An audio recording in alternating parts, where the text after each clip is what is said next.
presentarles a Arnaud Imaz. Es nacido en Bayona y nacido en el seno de una familia francesa vasco-navarra. Es historiador universitario, doctor en ciencias políticas y diplomado en Derecho y Ciencias Económicas. También es académico correspondiente extranjero de la Real Academia de la Historia Española y ha sido funcionario internacional de la OCDE y fundación y gerente de su empresa. Arnaud es uno de los más destacados hispanistas franceses, y lo digo con conocimiento de causa. Es especialista en la Guerra Civil Española, el populismo europeo y las luchas políticas de derecha e izquierda, temas sobre los que ha escrito varios libros. También ha publicado numerosos artículos sobre el pensamiento político del fundador y teórico de Falange, José Antonio Primo de Rivera, así como del filósofo liberal José Ortega y Gasset y del tradicionalista católico Juan Donoso Cortés. Estudioso del mundo hispánico, ha publicado una docena de libros, entre los que cabe destacar José Antonio, Entre el odio y el amor, Su historia como fue, los partidos contra las personas, izquierda y derecha, Dos etiquetas, y Juan Donoso Cortés contra el liberalismo, Antología política, y ha colaborado en numerosos ensayos y artículos en una treintena de prestigiosas revistas europeas y americanas. Resistir a lo políticamente correcto en la historia, hitos del conocimiento no contaminado por la ideología globalista, es su último libro. Define mayo del 68 como una rebelión izquierdista de dirigentes trotskistas, castristas, guevaristas, maoístas, situacionistas, libertarios, católicos de izquierda y de muchos matones sublimados.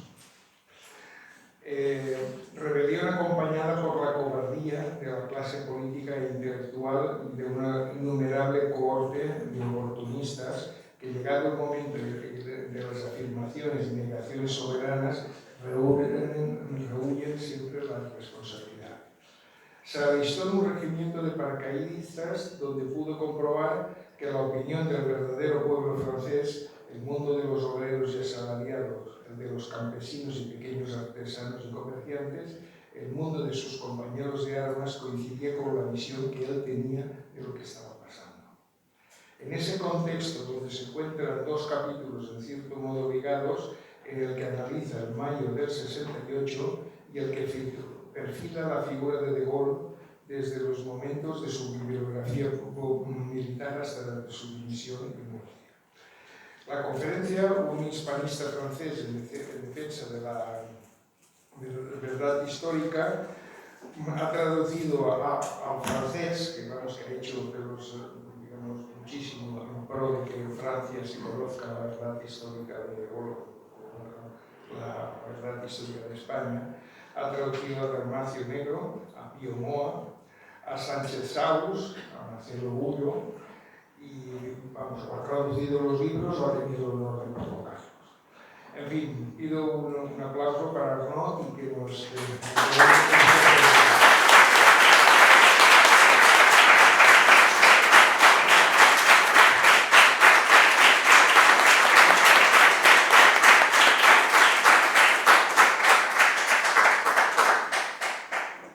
Bueno, ante todo, gracias por la amabilísima presentación y completaré algunos datos porque, bueno, creo que será una manera de explicar mi trayectoria de hispanista. Y por supuesto, ante todo, quiero agradecer a Somatens su amable invitación y también gracias a todos ustedes o vosotros presentes y dispuestos a escucharme después de muchas conferencias interesantes y por lo tanto me imagino que estáis un poco cansados, pero bueno, espero que todavía os quede un poco de energía. El título de mi ponencia se refiere a un hispanista, y un hispanista creo que lo soy, o por lo menos así espero. Durante más de 50 años he intentado actuar a mi pequeña escala como una especie de puente entre el mundo de la cultura hispánica y el mundo de la cultura francesa, sin olvidar el resto de Europa. El título completo de mi ponencia es Un hispanista francés en defensa de la verdad histórica. Quiero ser un defensor de la verdad histórica, ¿cierto? Pero por supuesto, sin olvidarme que la objetividad perfecta no es más que un mito. Intentaré pues explicar por qué y cómo me hice hispanista y a veces duplicaré los datos que acabo de oír en la presentación. Y luego explicaré por qué considero imprescindible hoy luchar por el rigor y la honestidad de la historia, en la historia. Vamos por parte, primero, por qué y cómo me hice hispanista. Sospechando que muchos apenas me conocen, creo necesario explicar mi trayectoria vital e intelectual. En el origen de todo, pues hay una mezcla de razones familiares, generacionales, culturales y también, por supuesto, el imprevisto o la oportunidad. Yo soy yo y mis circunstancias, como cada uno de vosotros. La trayectoria de mi vida tiene su origen primero en la historia de mi familia. Mis antepasados directos vivieron siempre en el País Vasco, en la frontera a orillas del río Bidasoa. De las dos ramas de mi familia, una era carlista, la de mi abuelo materno, un hostelero que luchó en la batalla de Verdún en 1916, y otra republicana, la de mi abuelo paterno, un militar republicano muy católico, héroe y gran mutilado de la guerra que combatió en la Champagne en 1915, siendo uno de los suboficiales más condecorados de la Primera Guerra Mundial. Durante la Segunda Guerra Mundial, mi abuelo paterno permaneció leal al mariscal Pétain, mientras que sus tres hijos, el mayor de los cuales perdió un brazo en Dunkerque, eran gaullistas. Cuando Pétain fue nombrado embajador de Francia en España en 1939, su mujer Annie acostumbró a alojarse en el hotel fronterizo de mi abuela materna, entonces viuda. Las dos mujeres hicieron buenas migas, pero esto no impidió que mi abuela se involucrara luego en la resistencia contra las fuerzas alemanas. La historia está siempre hecha de claros y oscuros. Los testimonios de mis antepasados me permitieron escapar de los maniqueísmos, de las maniobras de ideólogos y escritores partidistas. Mi madre y mi padre, 4 veces campeón nacional de pelota vasca, excelente jugador de fútbol y rugby, me inculcaron los dos valores imprescindibles, hoy pisoteados: la honestidad, la fidelidad, el respeto a la palabra dada, el sentido del bien común. La otra influencia fundamental en mi vida intelectual ha sido la lectura ávida de autores prestigiosos como Tocqueville, Donoso Cortés, José Ortega y Gasset, Unamuno, Fernández de la Mora, Peggy, Pareto, Bernanos, Aron, Freund, Monod, Chonu, Lache, Alain de Benoit o Thomas Molnar, por citar algunos. Hice mis estudios superiores en la Universidad de Burdeos, donde tuve excelentes profesores en una época ya muy lejana, los años 1966-1975. Mis primeros escritos fueron 2 tesinas, una sobre el Estado y la comunidad internacional en el pensamiento de Francisco de Vitoria, y otra sobre soberanía popular en Francisco Suárez. Luego, por expresa sugerencia de mis maestros, proyecté hacer una tesis doctoral sobre la prensa española durante la transición. Pero la lectura fortuita de las obras de José Antonio Primo de Rivera, las obras completas, como se decían antes, cuando no lo eran, pero se hablaba de obras completas, y a continuación la lectura de 2 libros de autores americanos, Stanley Penn, en aquella época socialdemócrata, y Herbert Southworth, famoso periodista marxista, militante del Frente Popular. Todo esto me hizo reflexionar y cambiar de idea. En noviembre de 1975 defendí una tesis de doctorado de Estado sobre el pensamiento político de José Antonio Primo de Rivera. Obtuve la mención cum laude con una propuesta del jurado para una edición universitaria. En 1981 publiqué en París la primera edición comercial y siguieron otras ediciones completadas y actualizadas a partir de 2000.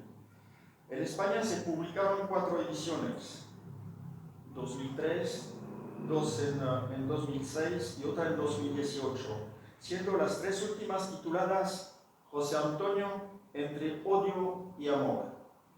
Su historia como fue, con prólogo del economista Juan Velarde Fuertes. Este libro ha sido indudablemente el primer paso de mi vida intelectual como hispanista. Pero esto dicho, evidentemente lo que me impulsó, lo que me empujó a interesarme a la historia de España es su carácter excepcional. Estoy totalmente de acuerdo con la historiadora Carmen Iglesias cuando dice, sin rodeos, que la historia del mundo no se podría explicar sin la historia de España y del imperio hispánico. Ningún imperio de Occidente, si excluimos el imperio romano, ha tenido una influencia tan positiva y tan duradera. 3 siglos. Cuando los imperios de Inglaterra, Francia o rusos soviéticos, por citar solo 3, duraron bastante menos. Y sabemos hoy que el imperio useño está tambaleando y dejando paso a un mundo multipolar. Probablemente estemos presenciando al final de 500 años de dominio occidental.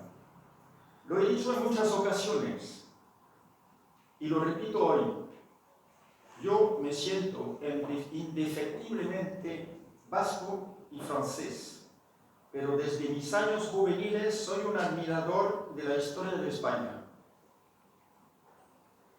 La leyenda negra no hizo sus estragos conmigo.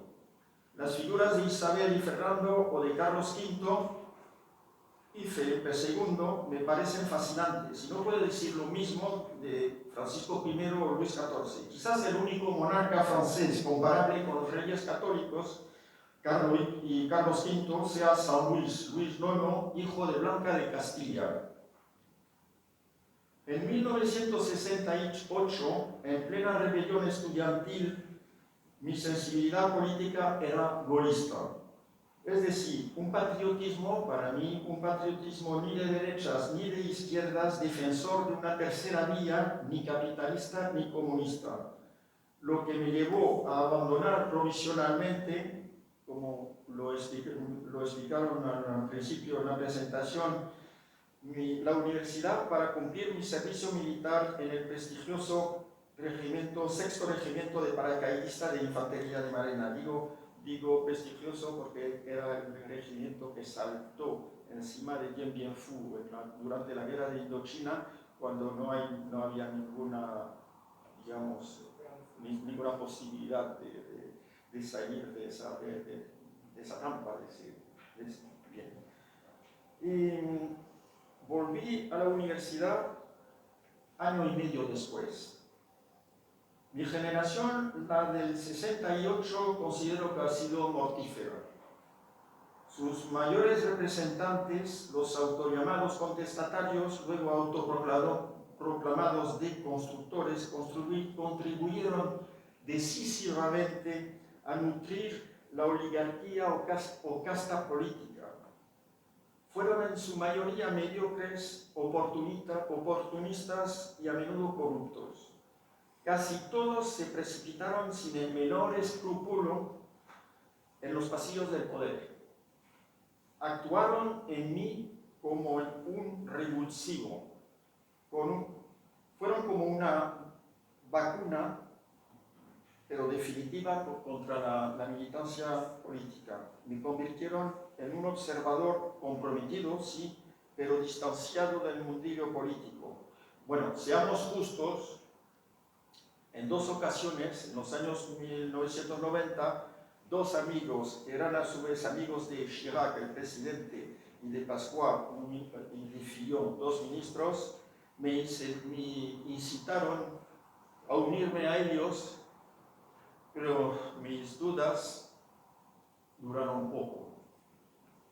Siendo las cosas como son, la política del día a día no podía ser mi camino.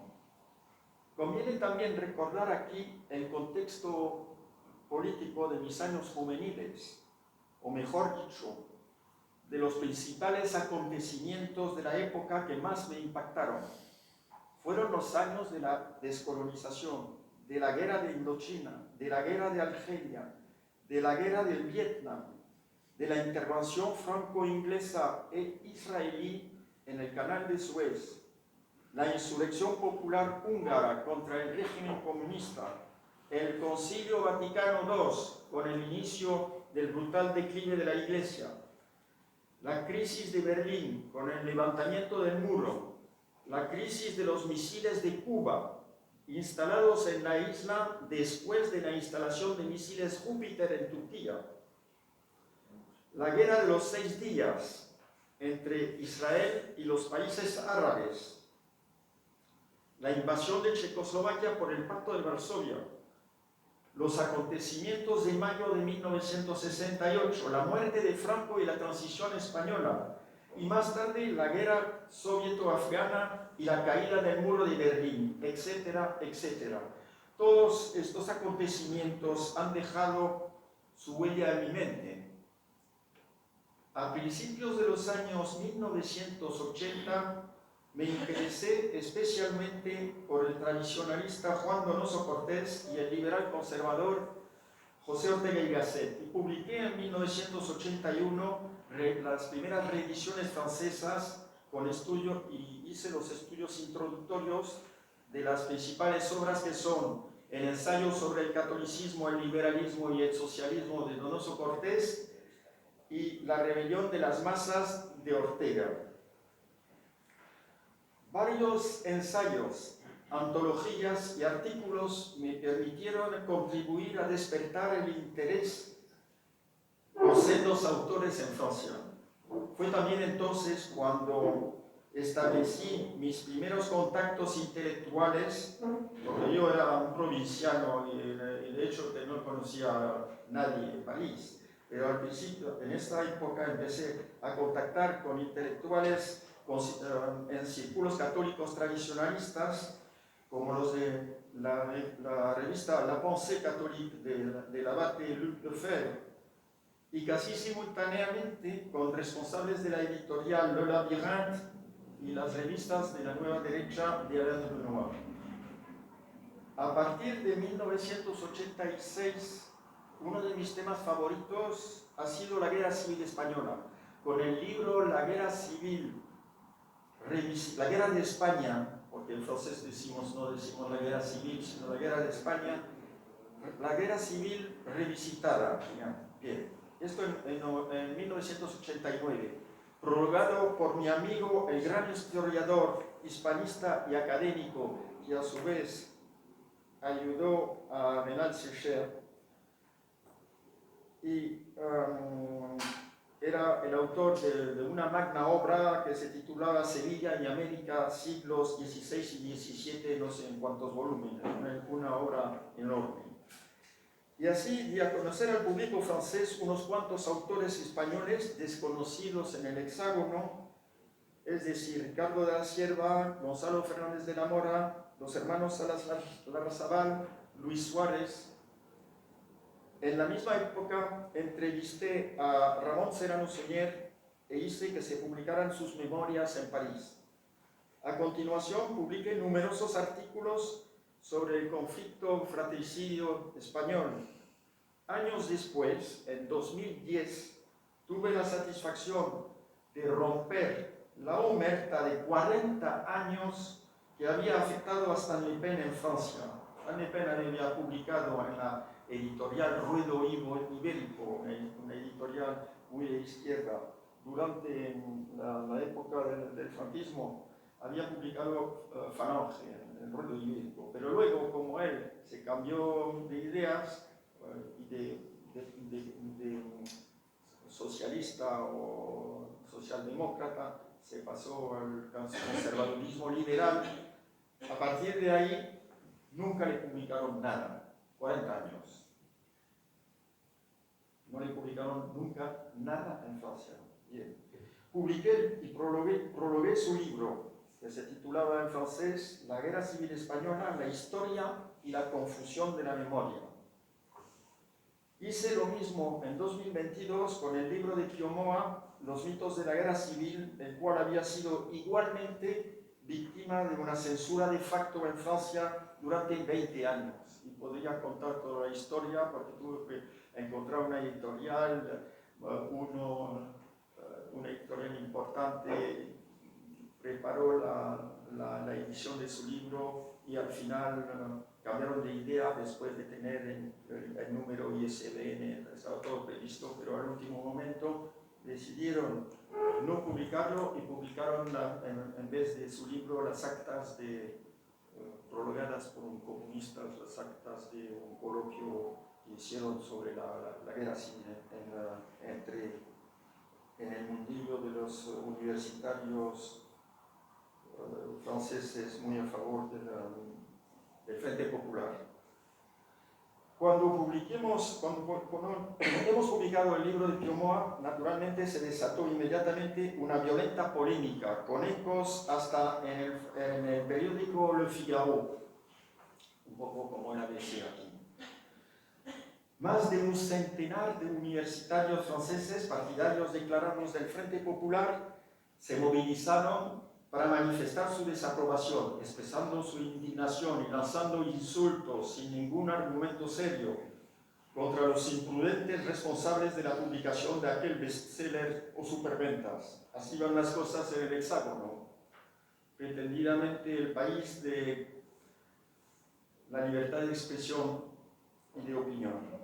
En los años 2010 también me encargué de encontrar editoriales para unas obras españolas que considero fundamentales, que son sobre España y Al-Andalus. He prologado así el libro de Serafín Fanjul, Al-Andalus, L'Invention d'un mythe, que es un libro donde hay los dos libros que publicó aquí en España, contiene Al-Andalus contra España y la quimera de Al-Andalus. También hice lo mismo con Rafael Sánchez Saus, su libro Los cristianos, Al-Andalus y la cruz, en francés, Les chrétiens dans Al-Andalus. Por su parte, el filósofo e historiador francés Rémy Brague se encargó de prologar otro libro que impulsé, el del americano Darío Fernández Morera, que se titula, y que ha sido publicado también aquí en España, El mito del paraíso andalusí. Finalmente, para cerrar ese ciclo, hice que se publicara en Francia la obra del también americano Raymond Ibrahim, Sword and Scimitar, que es la espada y la cimitarra, 14 siglos de guerra entre el Islam y Occidente, la cual obra que hasta hoy lamentablemente no ha encontrado editorial en España. Fue un éxito en Estados Unidos, en Francia no, porque claro, también la boicotearon todos los periódicos, y entonces, bueno, si fue un éxito en Estados Unidos, en Francia pasó casi desapercibida. Sobra decir que estos libros imprescindibles levantaron ampollas en el mundillo de la progresía francesa. En 2024 publiqué, revisé y prologué la edición francesa del libro de Marcelo Gullo, Nada por lo que pedir perdón, lo hemos retitulado en francés, y en francés el título es Los que deberían pedir perdón, la leyenda negra española y la hegemonía anglosajona. El público francófono pudo así hacerse una idea del carácter admirable y excepcional del imperio hispánico. Finalmente, hace poco traduje y prologué y publiqué en París en 2025 el libro de Miguel Platón, La represión de la posguerra, retitulado en francés La represión en la España franquista de la propaganda conmemorativa a la realidad histórica. Debo mencionar también aquí mi interés particular por la historia del País Vasco francés y español y por el Reino de Navarra, después de numerosas conversaciones con mi amigo Fernando Vaquero, especialista en el tema. En 2020 publiqué un pequeño ensayo titulado Vascos y Navarros, mitos, historia y realidades identitarias, dedicado a mis antepasados vascos y navarros y amablemente prologado por el historiador Stanley Penn. Me he especializado en la historia de España, pero como bien dijo antes en tu presentación, debo decir que al mismo tiempo he realizado incursiones en la historia de las ideas políticas de Francia y Europa. A finales de los años 80 inicié una larga y paciente investigación sobre las corrientes de pensamiento que se sitúan más allá de la derecha y de la izquierda, tanto en Francia como en Europa, desde el último tercio del siglo XIX. Bien.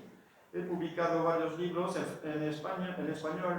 He publicado uno que se titula, si me acuerdo bien, Los partidos contra las personas, izquierda y derecha, dos etiquetas. Pero sobre todo, en 2016 publiqué una obra más madura y más completa que se titula en francés Derecha, Izquierda, romper con la ambigüedad. También tuve el placer de editar, anotar, traducir, prologar y hacerme muy amigo de Dalmacio Negro Pavón, que falleció desgraciadamente hace poco. Publiqué de él una obra, o mejor dicho, una antología con un pequeño libro y además artículos que he titulado La ley de hierro de la oligarquía, por qué el gobierno del pueblo, por el pueblo y para el pueblo es un engaño. A su vez, me involucré en las ediciones o reediciones de varios libros en Francia de Julien Freund, de Paul Gottfried, el conservador americano, de Jerónimo Molina Cano, aquí en España, y esto en Francia, y en España de libros de Éric Zemmour, Peter Steinbach o Philippe Conrad. Y finalmente en 2023 publiqué en París Resistir al negacionismo en la historia, libro refundido y aumentado para la versión española, que ya se ha mencionado, Resistir a lo políticamente correcto en la historia. Lo publicaron la editorial Actas en noviembre de 2025. Por cierto, quiero insistir en esto, casi todos estos libros míos o de autores editados, traducidos o prologados por mí tuvieron un parto difícil, a veces complicadísimo. Muchos fueron un auténtico calvario porque tuve que superar los obstáculos e impedimentos ideológicos y financieros que los adeptos del pensamiento único suelen sembrar con perversa inteligencia y habilidad. Aquí debo rendir un sincero homenaje a la paciencia e imprescindible ayuda de mi mujer, Silvette. Segundo, ¿por qué considero indispensable defender el rigor y la honestidad en la historia? Sabéis muy bien que la simpatía del historiador por el objeto de su estudio es inevitable, lo cual no significa y no debe significar que haya que hundirse en la historia militante o ideológica. El historiador debe, buscar la verdad, sabiendo que solo la conseguirá parcialmente. Debe ofrecer una verdad justa, sutil, matizada. Aquí todo es cuestión de grado, de matiz, de sentido común, de integridad moral.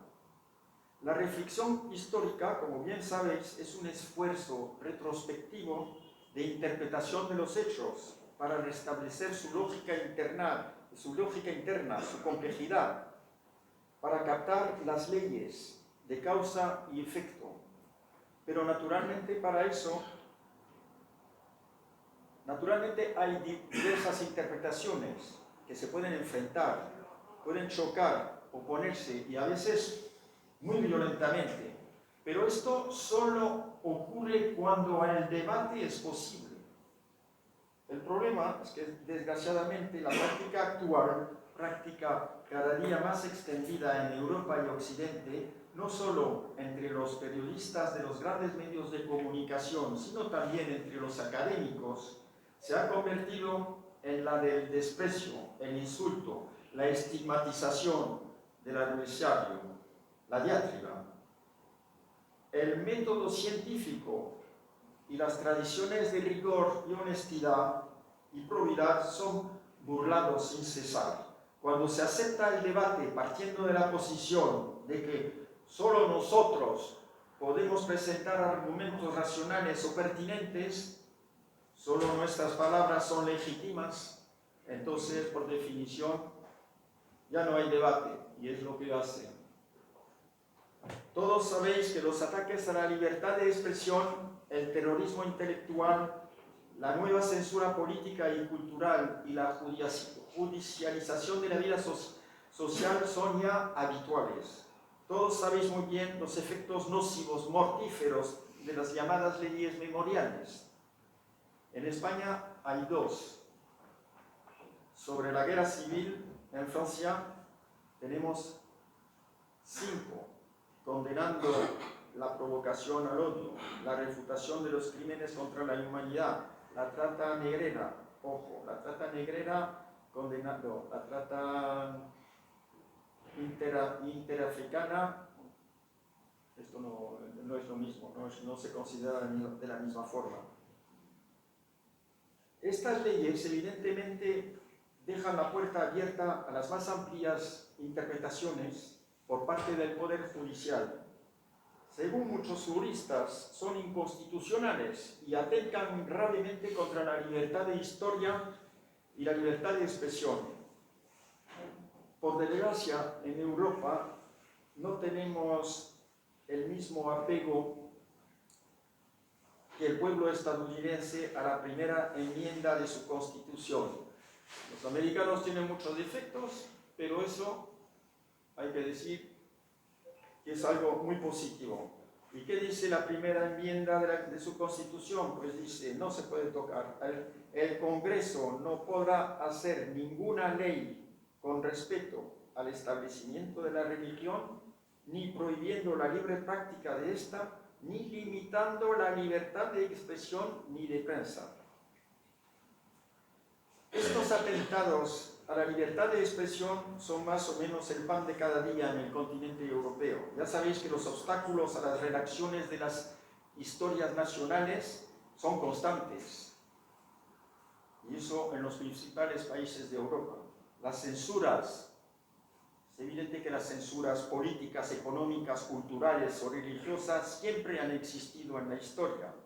Pero paradójicamente, en las democracias liberales supuestamente representativas o pluralistas de Europa, se han hecho omnipresentes. La historia nacional es el enemigo, vociferan los extremistas, los seguidores de la cultura de la cancelación y del wokismo. Y desgraciadamente susurran lo mismo von der Leyen y sus amiguitos descerebrados y oportunistas, adeptos del federalismo de la Unión Europea, Macron, Sánchez, Merz, etc. Sin olvidar, por supuesto, los separatistas, todos vectores o caniches sumisos del imperio estadounidense, todos ciegos, por lo menos hasta hoy, ante las leyes inexorables de la geopolítica.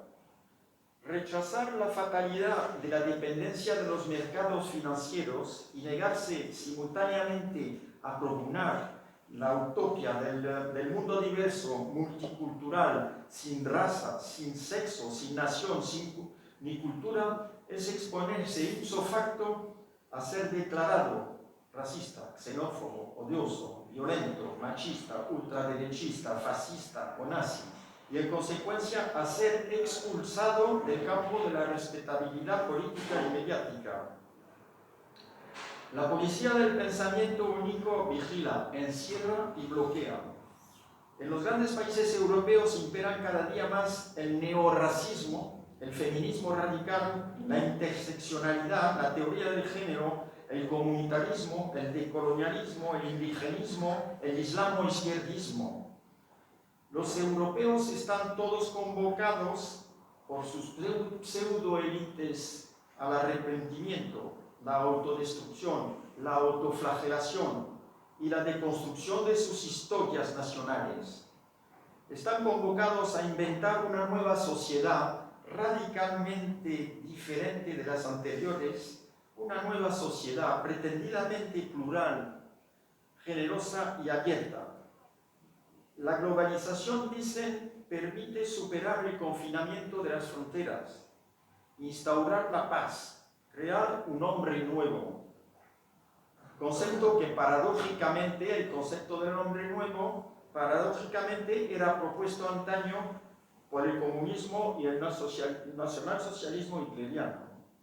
En otras palabras, convendría generar un ciudadano fuera de la tierra, nómada, errante, indiferenciado, desarraigado, apátrida, asexuado, fantasmal, como hubiera dicho un homo incipius.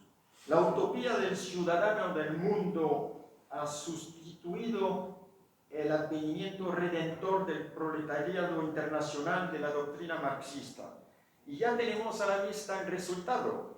En nombre de la pretendida globalización inexorable, nuestras pseudo-élites belicistas han contribuido activa o pasivamente a la decadencia de nuestros países, de nuestros estados, naciones y sociedades. Favorecen y promuevan el desarme moral, el fracaso de la integración, incluso la de los inmigrantes más admiradores de las culturas autóctonas. Fomentan el abandono de la soberanía del pueblo, la subversión de la democracia, la pérdida de credibilidad del Estado-nación y, por último, la pérdida de confianza en los grandes países extranjeros, los BRICS, en la diplomacia de las naciones europeas, en la de Europa y Occidente. Los BRICS y sus aliados constatan la incapacidad de los países occidentales para ganar una guerra desde hace 30 años, a pesar de toda la tecnología que tienen. Denuncian su duplicidad, su pretensión de jugar a mediadores cuando siguen siendo las partes en el juego. Más y más, a medida que pasa el tiempo, las sociedades europeas se escinden, se fragmentan en comunidades impermeables. Sus autollamadas élites consideran loable y legítima la identidad cultural cuando se trata de inmigrantes, incluso ilegales, pero la estiman anormal y condenable cuando se trata de autóctonos europeos. El sueño de la sociedad multicultural se convierte inexorablemente en la espantosa pesadilla de la sociedad multiconflictiva. Nuestras pseudoélites rechazan, niegan o no quieren ver que la historia nacional proporciona al ciudadano medio los puntos de referencia esenciales para construir una memoria común, único fundamento sólido para una cohabitación armoniosa. James David Vance, en su discurso de Múnich el pasado 14 de febrero, dio ejemplos alucinantes de censura, violación o atentado a la libertad en Europa, trabas o límites a la libertad de expresión y de investigación. Siempre las ha habido en la historia, pero la diferencia entre hoy y el pasado es el peligroso desarrollo actual de las limitaciones y restricciones. Camille Desmoulins, un revolucionario guillotinado en 1794, dijo lo siguiente, con razón: los tiranos torpes usan bayonetas, los tiranos hábiles usan la ley. En eso estamos, pero no se puede coaccionar y amordazar eternamente a la gente. tarde o temprano se libera la palabra, pero la fortaleza, el búnker de la oligarquía dominante sigue aún muy sólido. Hay que luchar, resistir, y no importa que haya muchas o pocas esperanzas de victoria. Es una cuestión de ética y elegancia. Insistiré especialmente ahora en esas trabas a la libertad de expresión y a la libertad de investigación, y les daré varios ejemplos edificantes para entender mejor la amplitud del problema. Y lo haré solo con hechos ocurridos en Francia por tres razones. Primero, porque considero que no hay nada que pueda decirles que no sepan sobre la vida política cotidiana de España.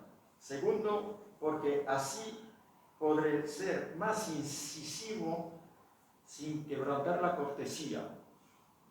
Y tercero, porque espero que esto abra los ojos de aquellos de ustedes o vosotros, los últimos mohicanos, que todavía siguen engañándose a sí mismos con una falsa imagen de un modelo francés que ya se ha quedado sin aliento. Hablo de esta Francia, cuyos gobernantes no se avergüenzan de presentarse como parangones de la defensa de los derechos humanos. De esta Francia cuyos tantos bobos y necios españoles se empeñan en ver un modelo del país culturalmente progresista cuando el verdadero panorama es lamentable, desesperante, terrible. Empecemos pues con un paréntesis histórico. Renald Secher esta mañana os habló del genocidio de la Vendée a raíz de la Revolución Francesa. Sepan que la propaganda que se hizo en Francia no solo sobre la Vendée y sobre la Revolución Francesa, sino también sobre la Revolución Bolchevique de octubre de 1917, fue abrumadora, aplastante, durante décadas y décadas. Tuvimos que esperar el bicentenario de 1789, 2 siglos, para emanciparnos de la visión estrechamente jacobina y luego marxista. Entre 1917 y 1989, todos o casi todos los divos especialistas del tema de la Universidad Francesa eran militantes marxistas o criptomarxistas, con personajes famosos como Mathieu, Soboul, etc. Ellos impusieron su verdad maniquea. 1789 era la primera etapa de un proceso y 1917 la última etapa. Era un fenómeno místico romántico para unos o un mecanismo o fenómeno de masas para otros, pero en cualquier caso era un fenómeno intocable, inatacable en la universidad. Hay que saber que entre 1945 y 1968 el electorado del Partido Comunista Francés osciló entre 28% y 20% al final, bueno, menos aún, pero hasta 68, entre 28 y 20%. Era un partido considerable, cuya posición cultural era hegemónica. Digo posición cultural y no política, porque claro, los Estados Unidos están ahí vigilando y no hubieran aceptado una participación de los comunistas importante en el poder. En esta época, solo los simpatizantes con ideología marxistas podían ingresar en el CNRS, es decir, el CSIC español, es el equivalente. En la Sorbona se distribuía becas de estudio a los futuros jefes de los Gémeres Rojos. Todavía en 1975, el diario Le Monde, un poco como El País, saludaba con entusiasmo la llegada al poder de los Gémeres Rojos. La revisión de la historiografía de la Revolución Francesa por autores franceses, como Furet, Chaunu, etc., llegó, pero muy tarde, mucho después de los autores anglosajones, e incluso bastante después de las obras de Solzhenitsyn, las obras salieron entre 1962 y 1973. Se produjo solo cuando el marxismo experimentó sus primeros reveses político-culturales a raíz de la caída del muro de Berlín en 1989. Hubo varias crisis adentro del Partido Comunista y un cierto declive después de 1968. Hubo disputas producidas por el maoísmo y el castrismo y luego controversias con antiguos militantes maoístas convertidos en críticos del totalitarismo, pero el libro negro del comunismo, que he visto allí en venta, de Stéphane Courtois y sus colaboradores, solo se publicó en 1997. Y naturalmente los 100 millones de muertos se les quedaron atragantados especialmente a los políticos socialistas y comunistas. Hasta tal punto que cuando salió el libro como fue un bombazo en Francia, ojo, con autores todos venidos de la extrema izquierda al principio, el primer ministro socialista, Jospin, que era un antiguo trotskista, pues se apresuró a reivindicar el glorioso delante del Parlamento, delante de la Asamblea Nacional, se apresuró a reivindicar el glorioso pasado resistente del Partido Comunista Francés durante la Segunda Guerra Mundial. Pero claro, olvidándose, por supuesto, la colaboración del Partido Comunista con la Alemania nazi hasta la Operación Barbaroja, porque hasta la Operación Barbaroja los comunistas en Francia estaban aliados de los alemanes, hasta tal punto que incluso gestionaron para obtener de los alemanes que se republique l'Humanité, el periódico comunista. Durante décadas y décadas, el Partido Comunista tuvo múltiples compañeros, y sobre todo en el mundo intelectual. Caso típico, Sartre o Simone de Beauvoir. Tampoco hay que olvidar que en Francia, un siglo después de la Gran Revolución, es decir, entre 1879 y 1914, el poder fue ejercido por gobiernos que se caracterizaron todos, con muy pocas excepciones, por su anticlericalismo, anticatolicismo, ateísmo y materialismo. La Tercera República Francesa va de 1870 a 1940. A ella se le atribuye con razón el mérito de haber introducido la libertad de reunión, libertad sindical, libertad de asociación, libertad de prensa, libertades que se instauraron entonces tanto en Francia como en el resto de Europa. Pero lo que se olvidan muchos historiadores es mencionar que estas libertades no estaban destinadas a todo el mundo. Durante 25 años, el laicismo fue una lucha militante constante contra el catolicismo y su influencia en el país. En aquella época, toda una corriente del liberalismo, nacida en 1820, se clasificaba como de izquierda si se adhería al libre pensamiento y el ateísmo. Esta tendencia se encarnaba en prestigiosas figuras como Michelet, Renan, Gambetta, Ferry, Clemenceau, Combes. El objetivo para ellos no era solo someter la religión al Estado, no, sino excluirla por completo de la esfera social. Entre los potentes grupos de presión anticlericales y anticatólicos de la época figuraban la Liga de la Educación, la Logia Masónica Gran Oriente de Francia, el protestantismo liberal, la Federación Francesa del Libre Pensamiento, etcétera, etcétera. Entre 1901 y 1904, más de 30.000 religiosos y religiosas de Francia fueron expulsados y obligados a exiliarse. Se cerraron 14.000 escuelas católicas. Se fichó ilegalmente a todos los oficiales del ejército. El que se declaraba católico o el que iba a misa o tal, el Gran Oriente fichaba y pasaba las informaciones luego al gobierno.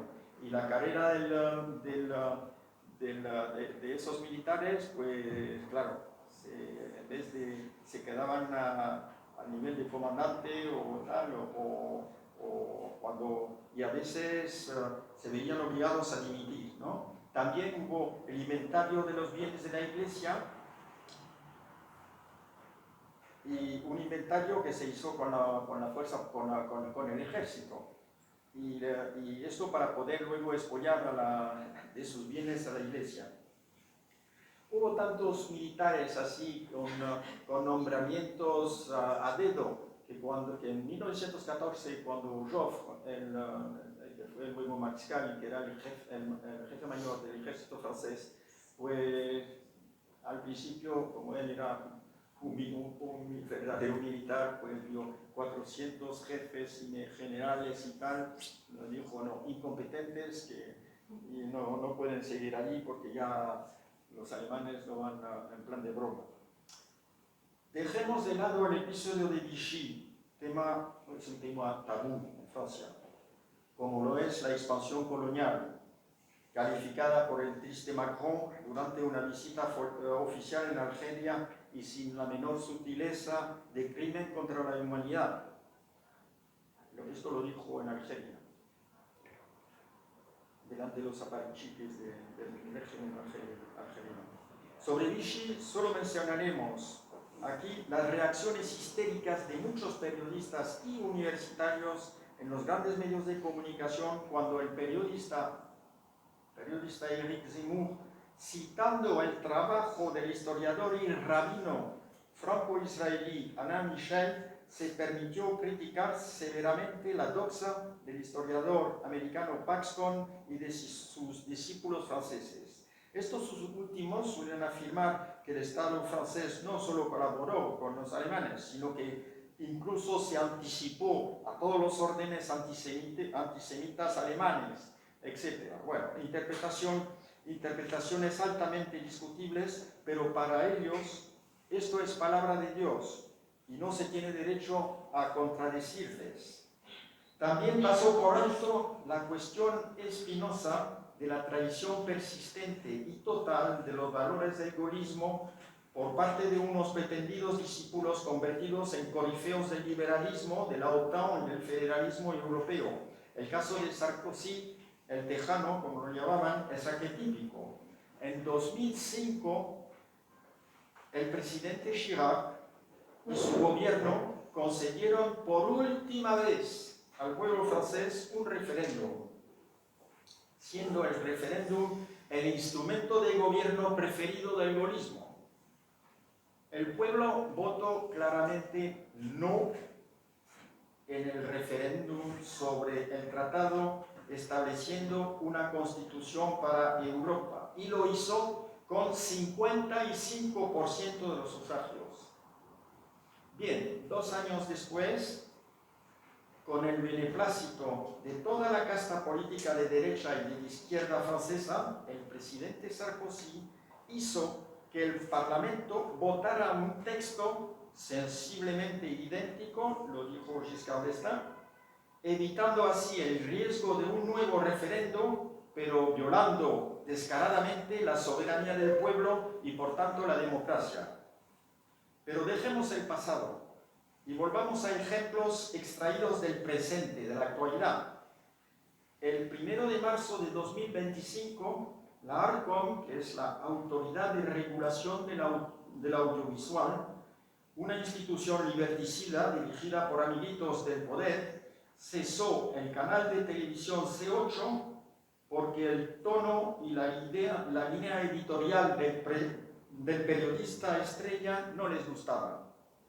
Otro método perverso utilizado abundantemente es el cierre de cuentas bancarias de los partidos o asociaciones culturales sin previo aviso ni explicación. También los bancos nacionales pueden denegar cualquier crédito a los partidos o asociaciones culturales que no les agraden, para obligarles a recurrir a los servicios de bancos extranjeros, lo que les permite luego denunciarles como agentes del extranjero. Otros métodos malévolos son multiplicar las condenas y multas para callar las voces discordantes o difamar para romper carreras de expertos no conformistas. Esto fue el caso, entre otros, del profesor Raoult, especialistas en enfermedades infecciosas, o del premio Nobel de Medicina Luc Montagnier, tachados de complotistas durante la epidemia de COVID. La demógrafa Michelle Tribala, estrella de la INED, el Instituto Nacional Francés de Demografía, ha sido también marginada y excluida por haber criticado la actitud de las instituciones francesas ante el recuento de inmigrantes, especialmente de origen árabe-musulmana.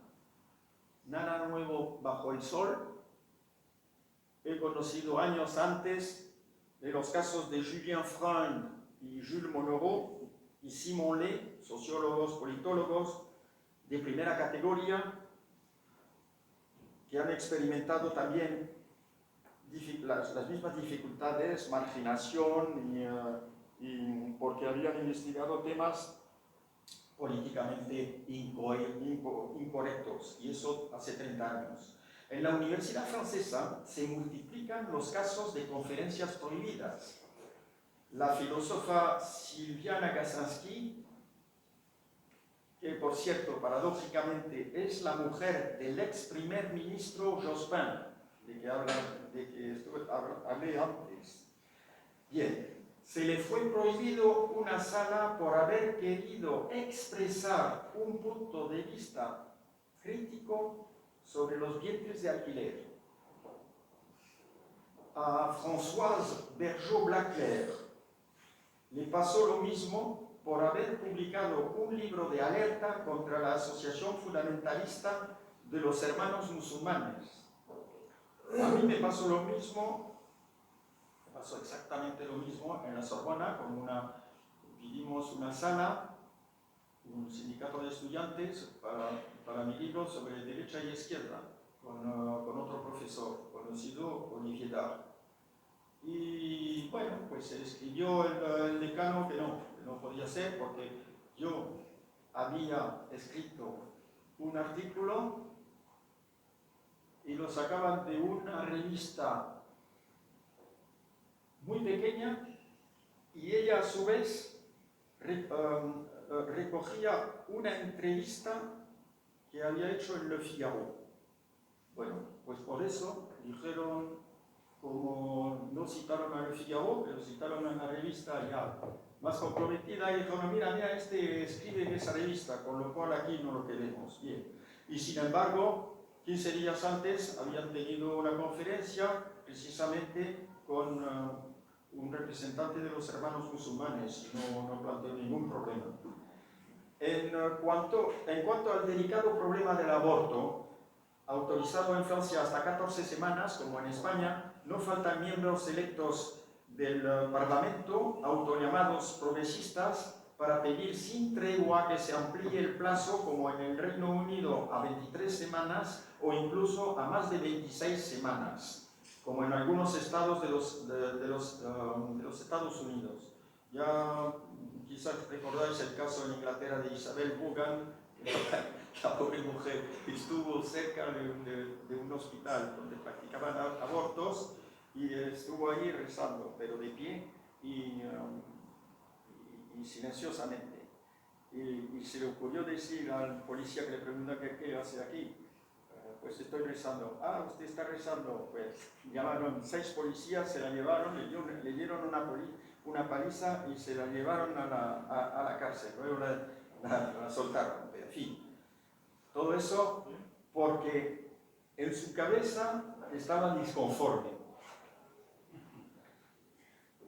Signo de los tiempos, la ley sobre la eutanasia, adoptada por la Asamblea Nacional Francesa en abril de 2025, ha sido criticada no solo por sus opositores, sino también por diputados verdes. ¿Y por qué? Porque ellos deploran que no se haya extendido esa ley a los inmigrantes ilegales, de manera que ellos no pueden suicidarse con la ayuda del Estado francés.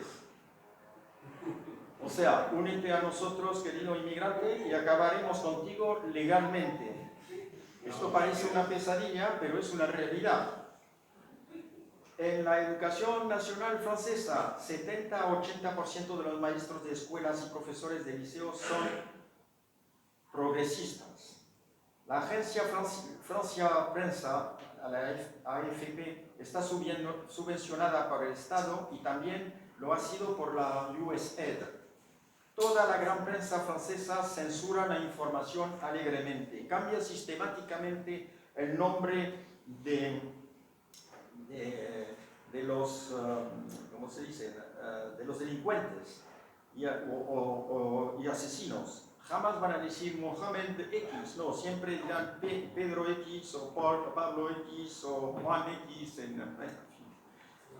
Cuando Elías, un joven de 14 años, fue asesinado a la salida recientemente de un entrenamiento de fútbol en un distrito de París porque se resistía al robo de su teléfono móvil, los medios informativos dijeron, bueno, que había sido muerto a puñaladas, pero en realidad no, había sido a machetazo, pero la connotación, la palabra machetazo parecía demasiado, yo qué sé, tropical o demasiado, bueno, con lo cual no se podía decir.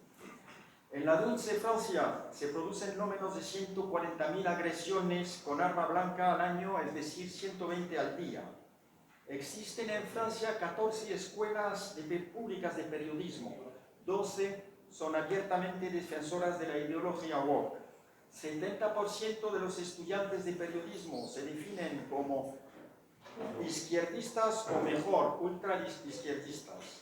La gran prensa francesa está subvencionada por el Estado, es decir, por el contribuyente, y se beneficia también de las suscripciones públicas. Sin esas subvenciones, desaparecería inmediatamente y sin remedio. Los periódicos y las revistas que se alejan demasiado de la doxa oficial nunca tienen subvenciones. Incluso los más moderados o tibios que se desvían de la línea correcta ven sus subvenciones suprimidas. Es el caso del semanal conservador Valores Actuales. Los mayores canales de radio y de televisión son propiedad del Estado, pero los propietarios privados de los otros grandes medios de comunicación son 8 multimillonarios, todos muy cerca del poder macroniano. Solo uno, el canal CNews, se distingue de los otros por ser propiedad de un católico conservador, Vincent Bolloré.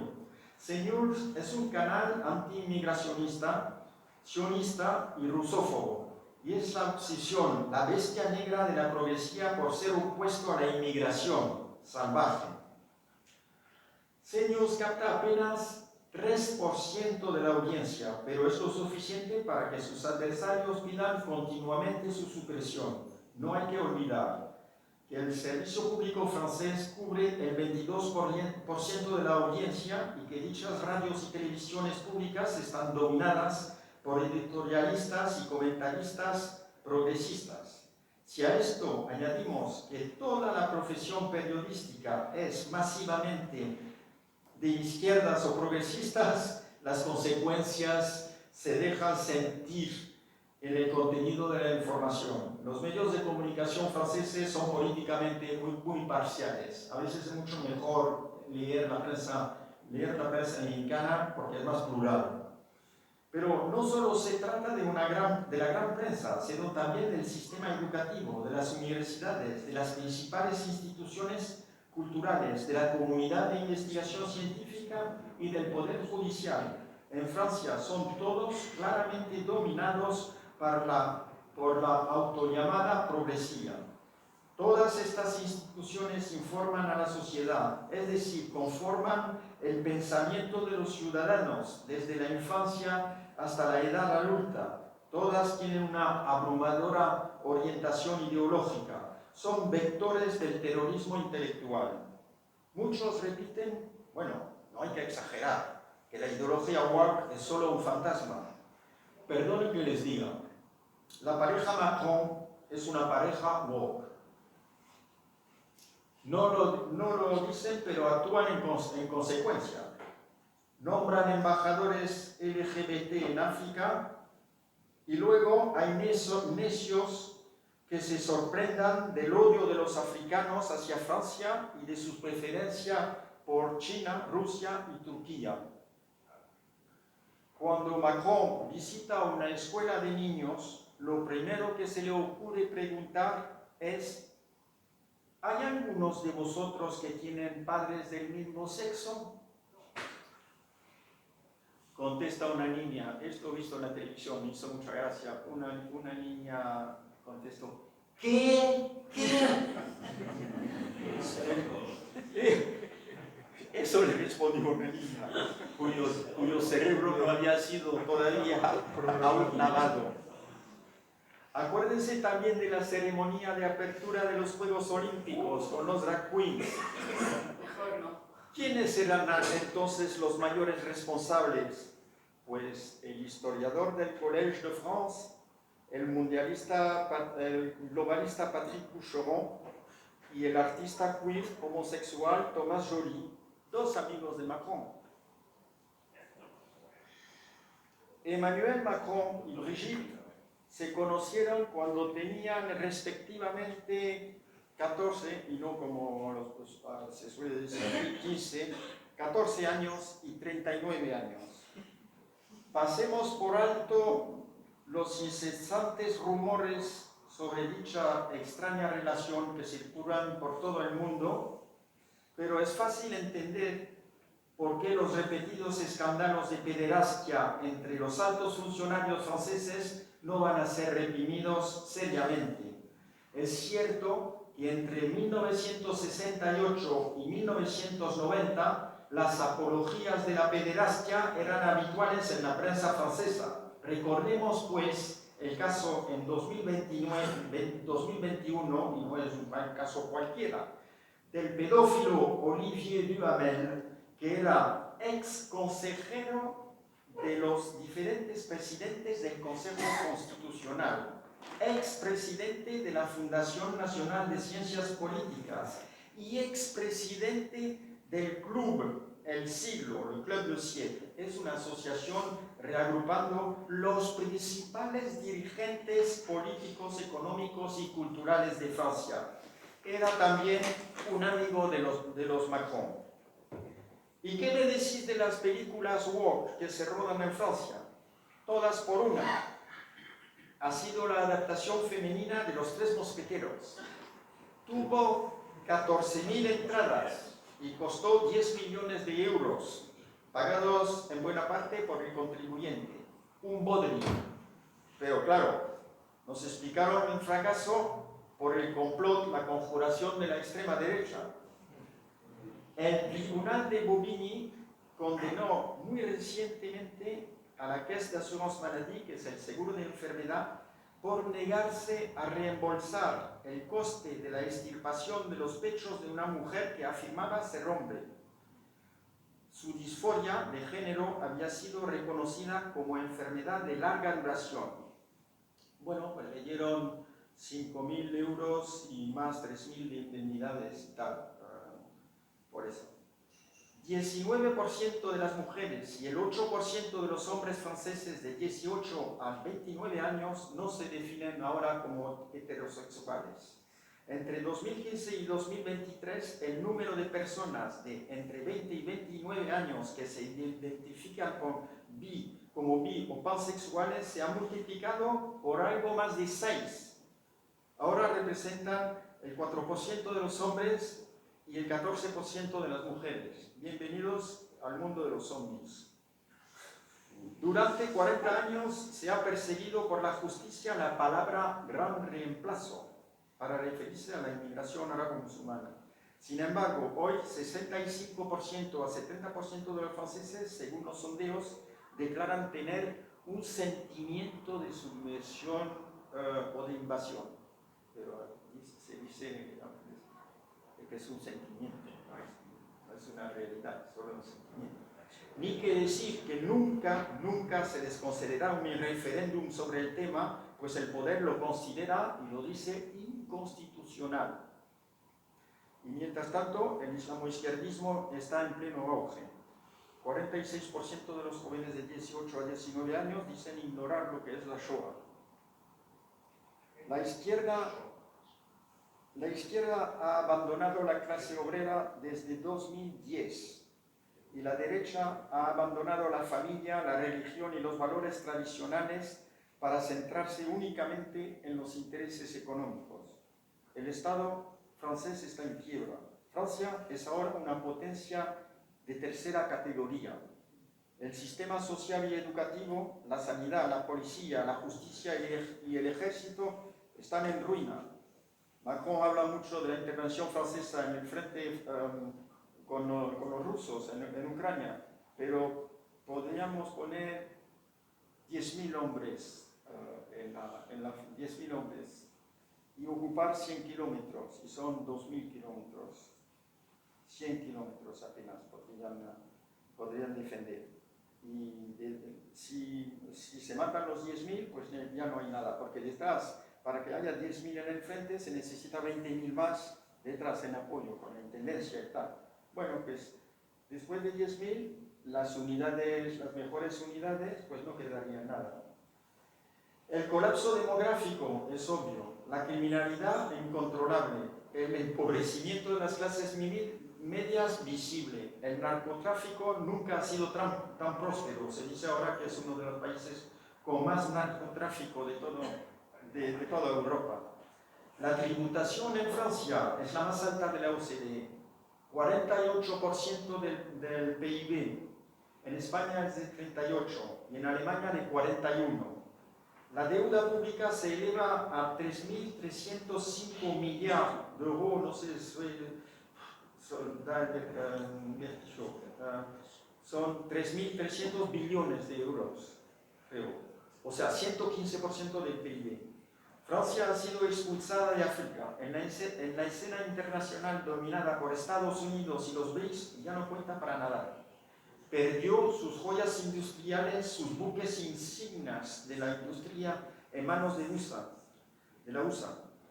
Véase la rama nuclear de Alstom, que la vendieron a los americanos. Bueno, en las 40 grandes empresas francesas, el extranjero detiene 50% de las acciones. La sociedad francesa está dividida, fracturada, políticamente bloqueada. En las elecciones hay un cuarto de abstencionistas que no votan, un cuarto de macronianos, que son los bombos de izquierda, los burgueses y bohemios de izquierda y derecha, y los mayores. Un cuarto de izquierda o extrema-izquierda, predominando la LFI, la France Insoumise de Mélenchon, y un cuarto de populista del Rassemblement National. Gran parte de la clase política francesa es corrupta, como lo es la de muchos otros países. Sí. Como lo es la de muchos otros países de Europa. Recuérdense la griega Eva Kaili, y por no hablar de Estados Unidos con la historia que tienen ahora el hijo de Biden. Bien, en la Unión Europea, cerca del Parlamento, son 50.000 lobistas que están, ¿cómo se dice? Lobbies, ¿no? Lobistas que se disputan posiciones. 15% de la población francesa es consumidora habitual de cannabis o cocaína. Los antiguos ministros tienen problemas con la justicia por malversaciones de fondos públicos.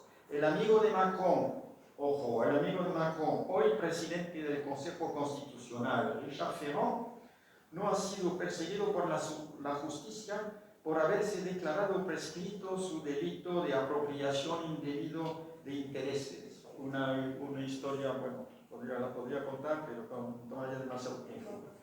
Condenan a Marine Le Pen por haber utilizado sus asistentes parlamentarios del Parlamento Europeo en trabajos de su partido, en vez de trabajar en el bien. Y no condenan a Bayrou, actual primer ministro francés, por haber hecho lo mismo. Un panorama desolador, y no creo que el de España, o mejor dicho, de lo que queda de la España histórica y eterna, que sigo queriendo, sea mucho más satisfactorio. Para recuperarnos necesitamos primero y urgentemente dejar de escuchar los cantos de sirena de los globalistas y tecnócratas de la Unión Europea. Hace unos 10 años, En una conferencia oí decir al escritor Jean Raspail, entonces muy mayor, j'ai fait ce que j'ai pu, maintenant c'est votre problème. Lo que quiere decir, hice lo que pude, ahora es su problema. Lo lamento, pero tengo ganas de decir lo mismo yo y no tengo nada más que añadir, a no ser que Dios me conceda la vida de Clint Eastwood o de Dalmacio Negro, y entonces volveré y diré, rectifico, pues tenía cosas que decir todavía.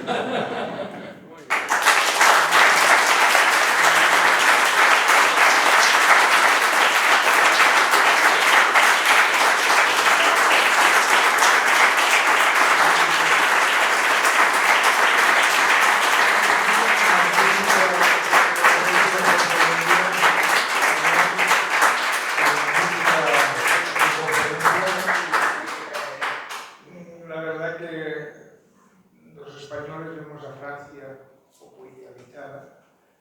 Yo tenía impresión de lo que tú estás diciendo, evidentemente no a ese nivel, pero sí, vienen tiempos difíciles y habrá que hacer una reconquista moral en toda Europa, no solo en España, porque España está mal, políticamente, culturalmente. Evidentemente Francia creo que está igual o peor, y seguramente Alemania por 3/4 de lo mismo y otras naciones. Y en estos tiempos difíciles no dejamos un país a nuestros hijos mejor que el que recibimos, por lo cual estamos. Bueno, pues agradecerle muchísimo el venir aquí a contarnos su conferencia, es espectacular. Y le